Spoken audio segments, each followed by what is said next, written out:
Hello मित्रांनो, कसे आहात? छान आहात ना? आज की नाही मी तुम्हाला एका उंटाची गोष्ट सांगणार आहे. त्या उंटानी कसा धडा दिला हे आपण या गोष्टीमधून पाहणार आहे. एकदा काय झालं माहितीये का? एका गावामध्ये एक रामू नावाचा भाजी विकणारा होता. आणखीन एक शामू नावाचा मडके विकणारा होता. दोघही खूप चांगले मित्र होते.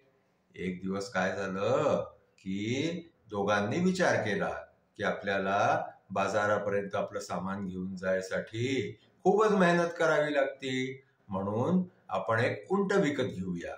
दोघांनी काय केलं की पैसे गोळा केले, आणखीन एक उंट विकत घेतला आणि मग ते दुसऱ्या दिवशीपासून जे आहे ते त्या उंटावरती एकीकडे रामूची भाजी आणि दुसरीकडे शामूचे मडके लादून आणखीन गावामध्ये विकायला जाऊ लागले.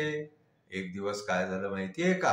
गावामध्ये जाता जाता त्या उंटाला लागली भूक. आता तो उंट जो आहे ना, तो विचार करायला लागला की आता आपल्याला भूक लागलेली आहे, आपण काय करायचं? तर त्याच्या एकदम लक्षात आलं की आपल्या पाठीवरती जे आहे ते एका साईडला भाजी लादलेली आहे. आता त्यांनी उंटाने काय केलं माहितीये का? आपली मान मागे करून जे आहे ते भाजी खायला सुरुवात केली. आणखीन तो हळूहळू करता करता रामूची सगळी भाजी खाऊन गेला.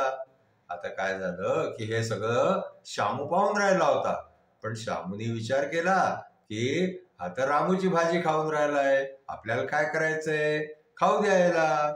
म्हणून तो काही रामूला काही बोलला नाही. आणखी मग काय झालं की ते दोघही जे आहे ते सामान घेऊन गावामध्ये पोहोचले. आता गावामध्ये पोहोचल्यावरती तो उंट जे आहे ना, तो जमिनीवर बसणार होता, कारण सामान उतरवायसाठी उंटाला जमिनीवर बसवायचे.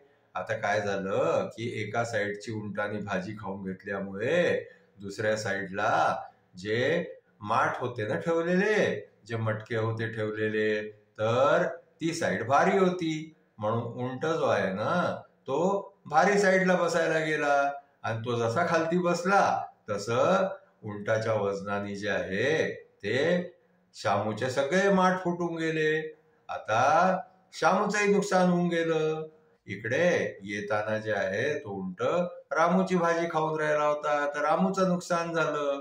शामू काही बोलला नाही, म्हणून शामूला शिक्षा मिळाली की उंट जेव्हा खालती बसला तेव्हा शामूचे सगळे माठ फुटून गेले, सगळे मटके फुटून गेले. अशा प्रकारे जे आहे ते उंटानी शामूला एक शिक्षा दिली की जेव्हाही केव्हा आपल्या कोणा मित्राचं काही नुकसान होत असेल आणि आपण ते पाहिलं तर आपण त्या मित्राला सांगायला पाहिजे की तुझं अमकं अमकं नुकसान होऊन राहिलेलं आहे. पण समजा आपण जर नाही सांगितलं तर एक वेळ अशी येते की आपलंही नुकसान होऊन जातं.